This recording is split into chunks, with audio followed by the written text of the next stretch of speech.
Hi, good morning, guys. My name is Senthil Krishnan. I'm a physician out here in Orange County, California, and I really want to talk about something that's near and dear to my heart, which is residential assisted living. It's a niche that I've kind of stumbled into a couple of years ago and really did not expect just how much it would grow by leaps. And so I kind of want to get started where we can talk about different aspects of residential assisted living and really how physicians can leverage their expertise and also get invested and start with their own facilities. And so on different topics, we'll cover different aspects of starting your home and getting the business off the ground and probably even growing out the portfolio. There's a lot to cover, but I'm hoping to do this in sort of a systematic manner. So, but if we step back and look at the goals, what I'm hoping to achieve is that first of all, I just kind of want physicians to understand what the needs are out there with the senior assisted baby boomer population that's coming and really the lack of housing that's really out there. We're really going to need more housing units for these residents and these seniors down the road. And as physicians, we have a huge advantage because you can leverage your medical expertise and knowledge to help provide better care for these residents. And really, we can take that a step further and start to share this mentality and share best practices among other homes. So you can have these umbrella of physician directed homes. Not only that, from a financial standpoint, these homes are high cash flowing. They generate high amounts of revenue. So you can really get financial freedom and independence, really avoid physician burnout, things like that. Like I say, you should be practicing medicine the way you want to practice, not because you need to, you know? And finally, we want to be able to leave a legacy for future generations to build on. Personally, I would love for my kid to be involved in these residential homes, your children and beyond that too, to grow and build it out. Okay, so let's dive in and get started with our first chapter in this series of webinars of educational topics. And really, I just want to go in a brief background on me and MD Senior Living, how I got started in RALs, how I chose my first property, which is the Valencia home, the renovation strategies it took to get it into an assisted living facility. We'll talk a little bit about the operations team and partnerships, the financing strategies, not only to acquire the home, but also the returns and just stuff that I've learned along the way so that you too can be successful. Hopefully you will take the lessons that I learned and you'll still make mistakes, no doubt, but maybe hopefully make far less of them and understand how to succeed faster. This is definitely not a shortcut, but definitely you'll gain more knowledge in how to get started and where to get started. And hopefully you can save a lot of time, money, and energy when you get started with your own facility. MD Senior Living, we really only just started it in 2019 when we opened two homes. One was my home and one was my partner's. So we essentially started in summer and now we've grown up to owning or operating at least 7 homes. We're actively acquiring homes as we speak. So by summer, we'll have at least 10, maybe dozen by then. We're nurse directed management of operations. We have physician oversight. And we've had multiple doctors come along the way who wanted to be our partners. So we've involved them into a small partnership group. But furthermore, we've grown by basically starting a private equity fund, an SEC Reg D investment fund to scale and allow us to really grow by acquiring more and more assisted living homes. Our goal is to become a really dominant, reputable leader in the Scottsdale region. And really these awards that you see on the right there is a testament to the operational team and to the caregivers and the managers and the operational partners that we have and getting recognized as one of the top care homes in the nation. And just real quick, the Senior Living Award is being awarded to the top 2 or 3% of all the senior care homes, as well as assisted living facilities around the nation. It's even more elite. So out of the thousands of REL communities, MD Senior Living was only one of 19 communities to be honored. So, and I'm proud to say that we've actually just found out that we won it for a 3rd year in a row. So 2022, we're also have achieved this award. So you can see that we're diversified across different market segmentations, but there's plenty of opportunity across the board. But regardless of what these residents pay, they're all getting the same high quality care. This thing I'll get into, this is just our philosophy of what we try to do for our residents and how we try to keep them engaged as they age successfully. But I'll talk more about this down the road in terms of operation. But if we just jump back to me, I started my clinical practice having graduated interventional cardiology fellowship back in 2011. Like most physicians, I really had zero financial education or knowledge. I just had that mindset that, I need to just work hard. And the more I worked, I would make more, eventually hopefully become a partner in something. And as the years went on, I was part of a small group and I was supposed to get partnership within 3 years. It just never panned out. And I just noticed that everyone was stressed. Physicians were stressed. The doctor's lounge was just a miserable place to hang out. Everyone was just always ticked off and pissed off. I noticed that even my own employer, even though he had goober amounts of money I was making him, just never seemed happy. I just realized that, I had to have a paradigm shift of not working for someone else, but working for myself. And even though eventually I was offered a very good partnership and a lucrative opportunity, I actually declined it and decided that, I wanted what was more important was time and independence. That meant more to me than just making a good salary. So I turned it down and I started my own clinic. And that's when I started changing my mindset about learning more about real estate stuff. I just obviously a huge mind shift came with just reading the Rich Dad Poor Dad.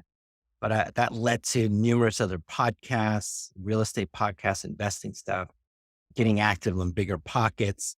And so I just started to acquire more knowledge and just started jumping into various like real estate opportunities. So I've kind of done a little bit of everything, owning single family homes, a whole turnkey market. I've done some new developments of homes, been part of syndications, short-term rentals, and even fix and flips.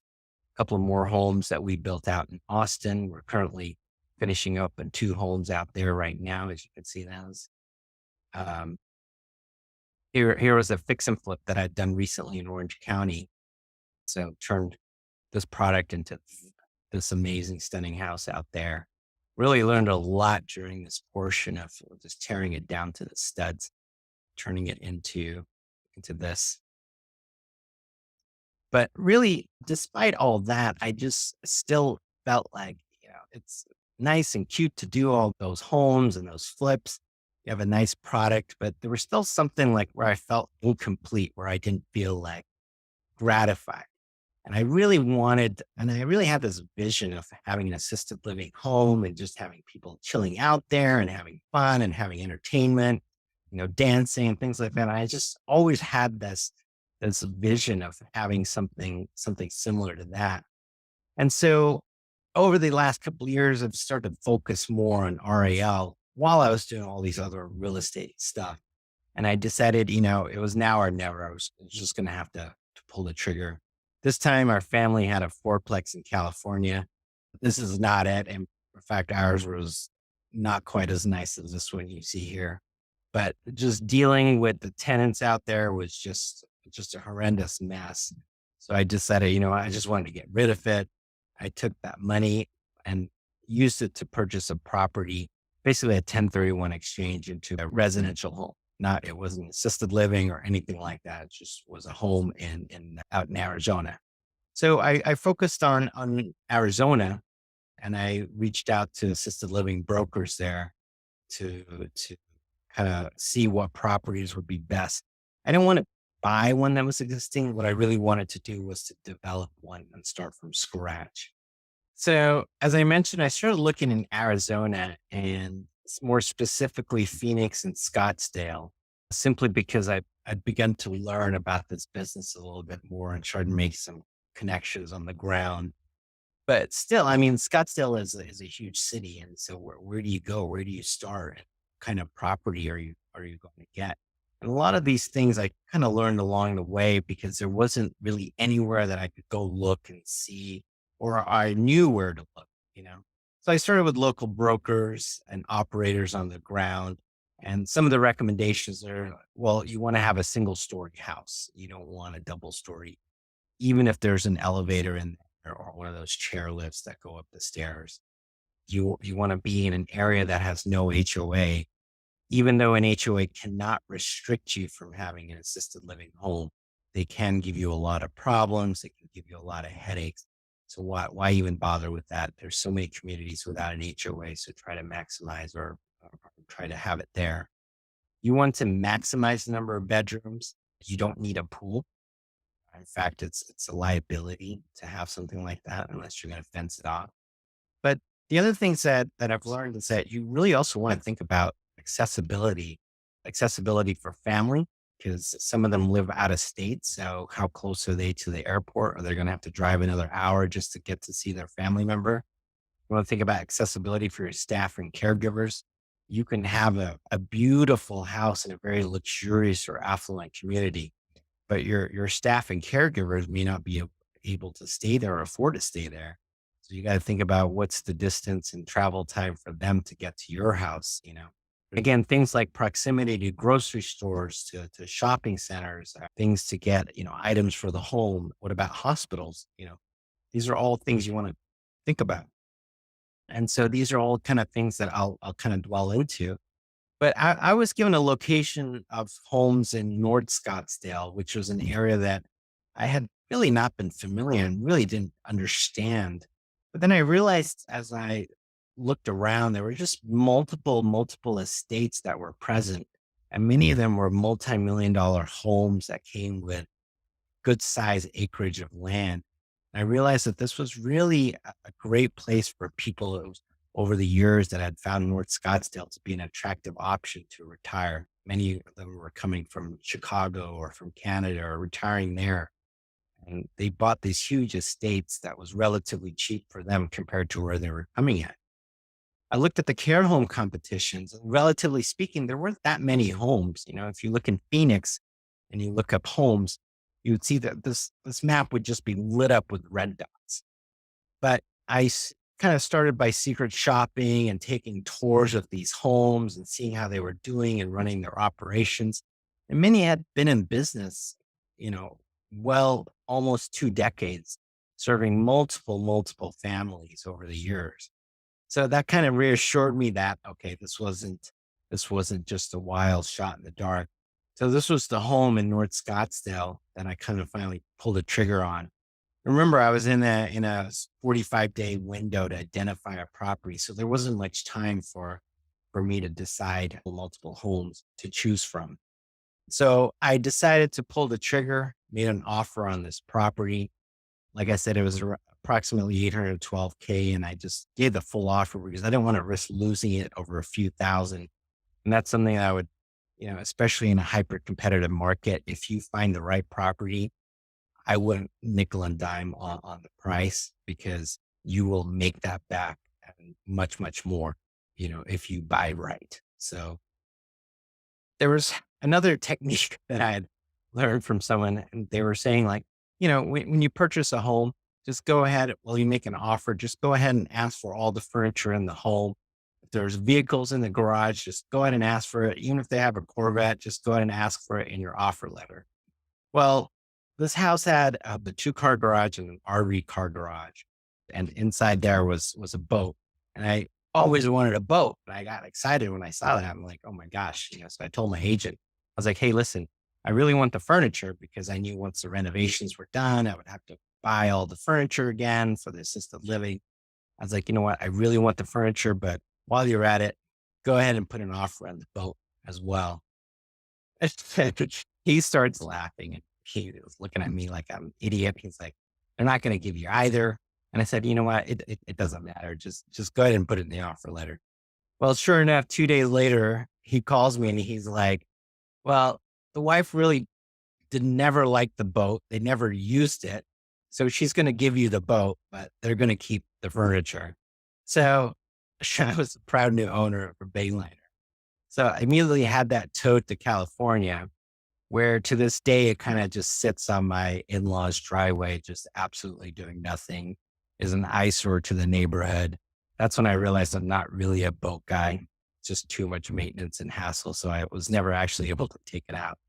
And in fact, my son here is great at just doing the reenactments of famous movie scenes. And this was like 4 years ago, and really the boat has not moved since then either. So one of the reasons that we purchased this home is because it had this 2-car garage and this RV garage that was all enclosed under a roof.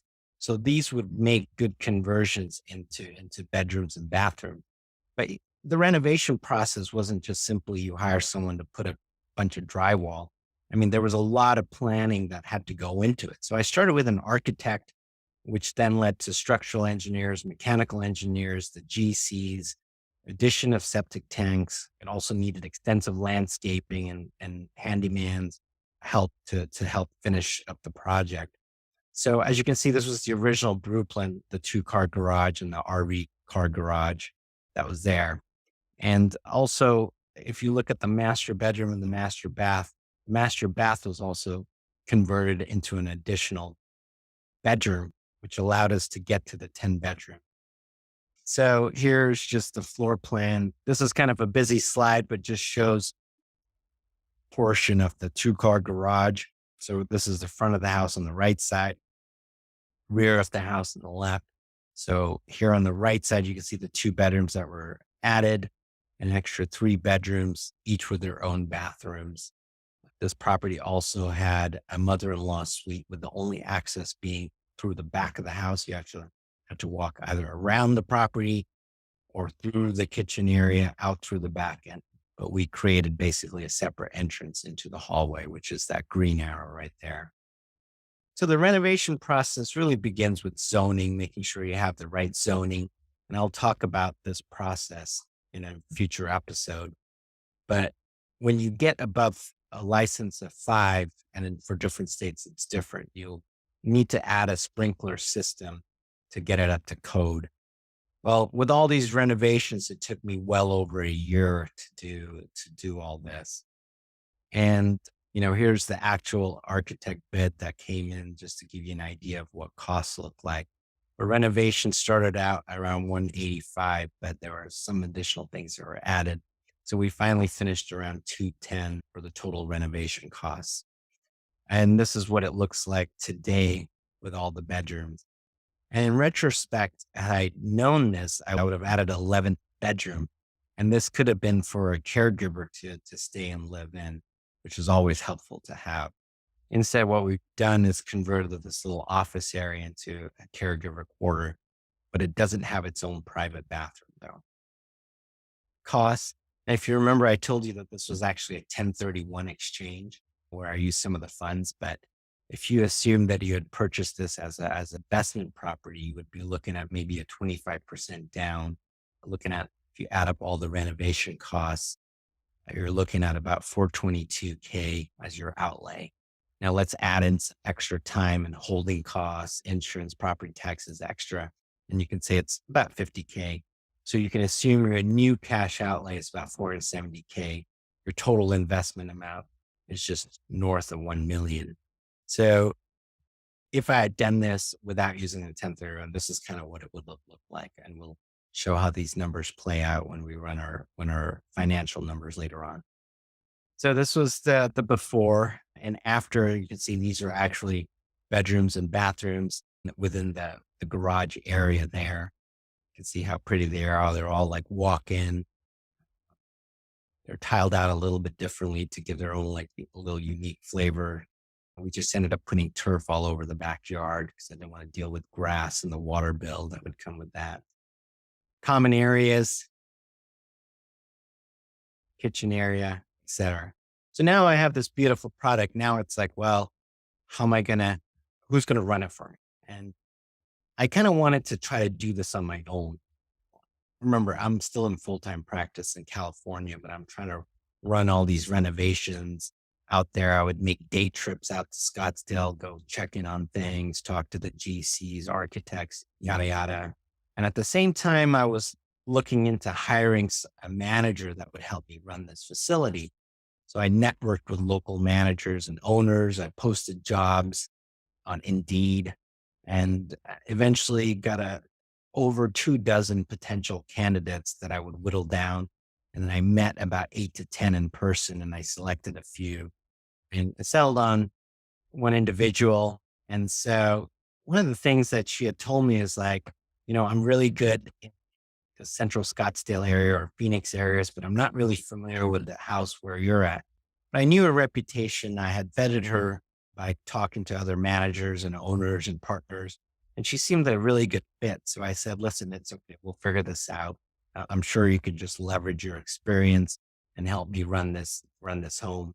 She helped me get the licensing. So we were licensed in January, and, we were open in business. And I was so excited back then. And I was like, expectation is like people will start pouring in. We'll have that vision that I had of this RAL running and residents there and hanging out, and it was profitable. I'll be able to make the money back, and then I could just redo this and continue and repeat and grow this out. Well, the reality is that I opened, but really had no traction. There was not a single resident that came for months. But now I had extra costs. So, because now I had a manager, and as far as the licensing is concerned, you have to have a caregiver on site at least during the day in case someone shows up to ready to move in. So now I also had to pay for a caregiver. Not only that, we also have to have food ready to go, both in the pantry and in the fridge. So every week we would have to have food in there. And if it's spoiled, you guess what? Throw it out and you get a new set. So I had extra costs and extra headaches. And really, I wasn't making any headway with the referral sources because no one was referring me.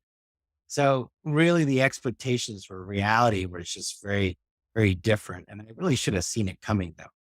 And some of the lessons that I learned is because the main thing is that I hadn't made any headway with referral sources. I had never met with a placement agent. I never met with hospital staff. I never met with case managers or social workers. I hadn't really done any Google advertising. I didn't even have a Facebook page. Did have a website that I created, but it wasn't even SEO optimized. So I wasn't really established. No one knew me in the community. No one knew me with the reputation. And not only that, I was trying to do this from afar. So I was entirely banking on my manager, and she had made it clear that she wasn't a marketer. And I just didn't sit down and understand that or listen to her. So as time went on, I'm starting to get a little panicky because, the house is still unfilled and empty. I continue to have more and more costs on top of my holding costs. There's added labor costs. I'm freaking out. I'm kind of wondering like, oh gosh, what have I done? Was this like $1 million mistake? So then I started to explore other options. I'm like, well, how can I partner with local operators? Someone offered to just take over the home operations, and they would just take 7% of gross revenues, provided I cover all the expenses. But I really wouldn't have any other say beyond that. But what I really wanted, but when I thought about it, like my goal in all this had been to be actively involved. I wanted to be part of this business. I didn't just want to be a landlord of a property and rent it out. And so one of the other individuals on the ground there, I know his name is Jeff. He had recently opened his own home close proximity to mine.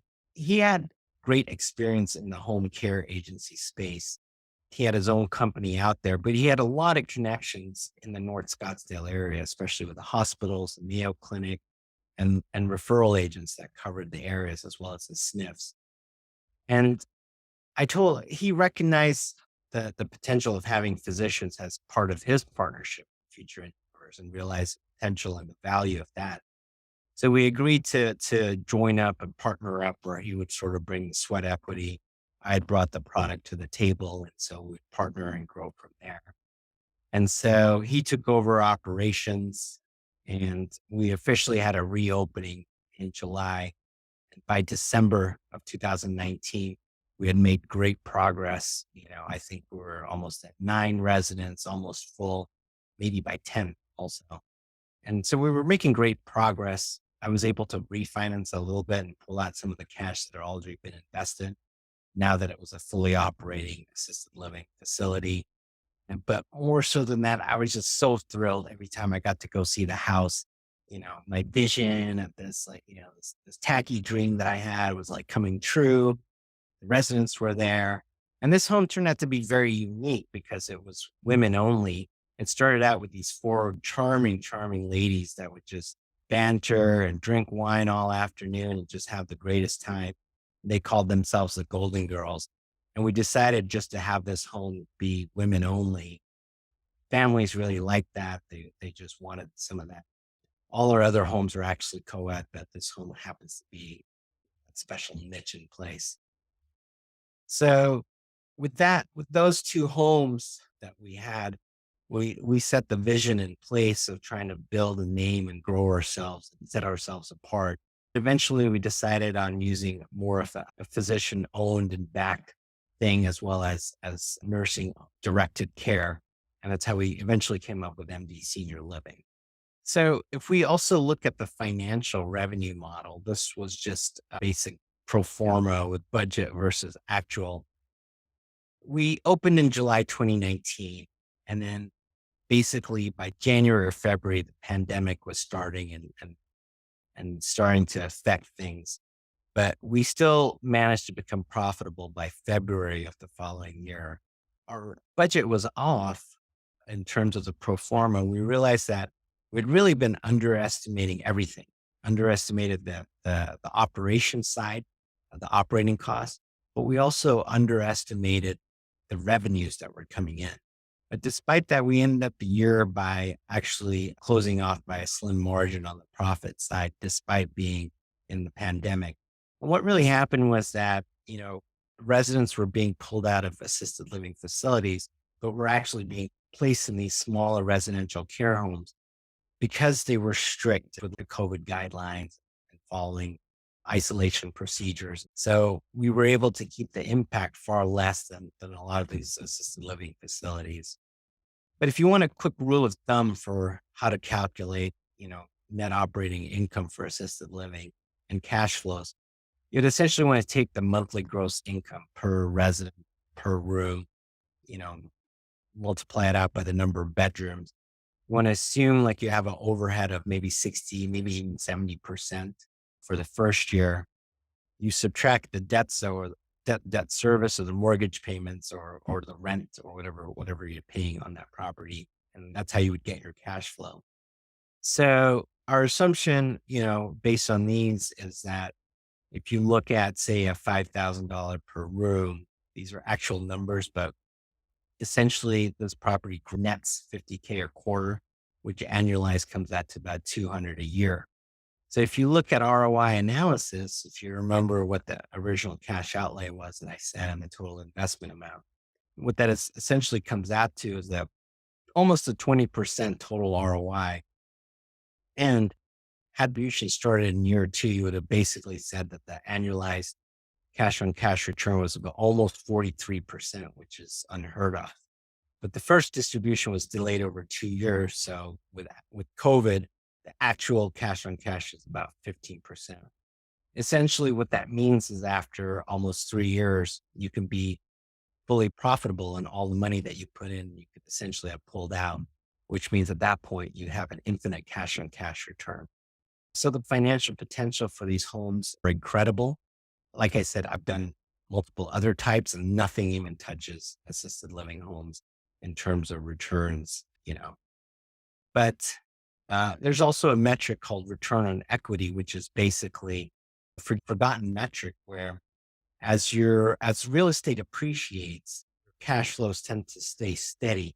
And what you have is like your return on equity reduces over time. So after a while, you essentially have untapped equity, and it would make sense for you to refinance the house and business and reutilize that equity to buy more care homes or start a new one or start whatever project you want. Let's look at the renovation side, right? So it was a hefty renovation. It took a lot of time and effort, energy to get it up. Let's just assume that the total cost was about 250K. And what this resulted in was an addition of 6 bedrooms and rooms. But if you look at how much each bedroom now grosses, it averages about 6,500 to 7,500 a month. So even if we took it at 7,000, this is what it grosses per bedroom per month. Now, don't forget, you still have to take the overhead percentage. So let's assume it's 60%. So still, you're assuming the total bedrooms generate about 14 a month. Essentially, it would take about 16 to 18 months to recoup the money placed into renovations. Annualized, it adds an extra 168,000 in additional revenues. Your cash on cash return on that capital invested is almost 67%. So is it worth it? You better believe it is. So that's the power of maximizing the number of bedrooms. Now, I kind of went overboard and I added a bathroom for every single bedroom. That wasn't really necessary because in that area, I'd noticed that a lot of these assisted living homes were higher end. Most of them, all of them had private bedrooms. Almost all of them had their own private bathrooms. You can do some like Jack and Jill combinations, but at that time, I just decided to give everyone their own bathroom. What really sucked was trying to do this from afar. There was frequent day travels. And remember, I'm still in part of a cardiology group. Have to find time to fly out to Scottsdale, check on the progress, which really kind of dampened the whole process because it really slowed it down. I didn't really vet the management team when I originally started. I wasn't listening to what they were saying. I was ignoring the marketing aspect. I didn't really understand that. I just thought that, well, I hired a manager. She'd be able to get referrals and be hunky dory. What was good about it is that, first of all, I went with the location of the home and the area. You know, I took a leap of faith in that sense. I did the large scale renovation. I decided to go and pair up with an operator, even if it means giving up equity. It meant look at where we're at now. The returns were far greater. There were many times that I just felt like, geez, what am I doing? I'm just taking on more than I can chew. There were many times that I thought about giving up. I persisted and I wanted to see through, but really what I'm really happy about is I just took the leap of faith into doing this in the first place. There's a lot of other easier investment strategies, but I really wanted to do this because I had this vision that this could really build out and grow into something bigger and just really had no idea how big it could really grow into. So if I was to give you guys some tips, I would say stay in your geographical vicinity. Unless you're in a really, really small town, you can really make this work in most anywhere. Buy with as many bedrooms as possible, make it a single story, watch out for the HOAs, find creative ways to maximize. You'll need a good architect on your team to look at your layout and redesign. You want a good licensed and bonded GC who kind of understands assisted living homes.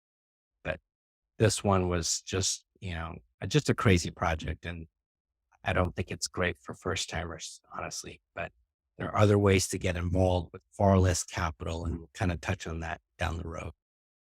Okay. So finally, some action items I want to leave you guys with is if you're serious about getting involved, you're really going to have to start doing the homework.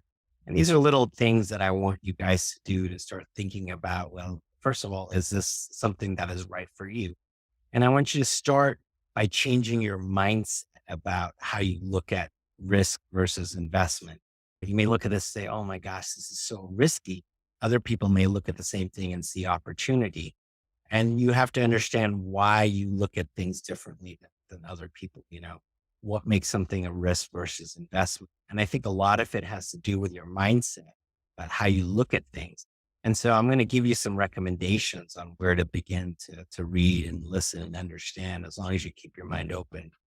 But really over the upcoming weeks, I would really like for you guys to go see an RAL or two in your community and take note of what's being offered there. What are they doing right? What they can improve?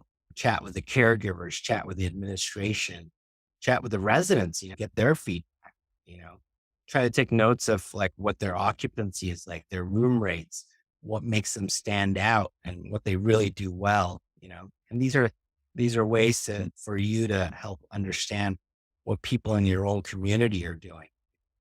Like I said, as far as the mindset, Rich Dad Poor Dad is a phenomenal book. Hopefully you guys have read it by now, but it really shifted my mindset about thinking about, on Audible. I listen to this. It's great for inspiration listening to Tony Robbins stuff, Unleash the Power Within. But if you just need a motivational kick in the ass, I'd highly recommend you listen to David Goggins. Definitely listen to it. Don't just read the book. I think he's got some great commentary in there, especially with the narrator. And if you feel bad for yourself or you feel like you can't do it, you got to listen to Goggins' story. That'll really motivate you further, I believe.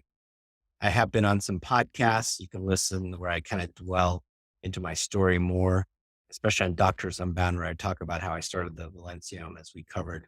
There's a lot more details, a lot more idiotic stuff that I left out that I did. It's just a little bit embarrassing to cover. But I was also on Semi-Retired MD, where I talked about growing up further in the last couple of years and what we've been doing. So please reach out to me via email, send me some feedback and recommendations. But anyway, thank you so much. I appreciate you guys. I know this has been a long talk, but some of the future ones will be a little bit more briefer, hopefully. But I want to make sure that I can give you guys detailed and actionable information as possible.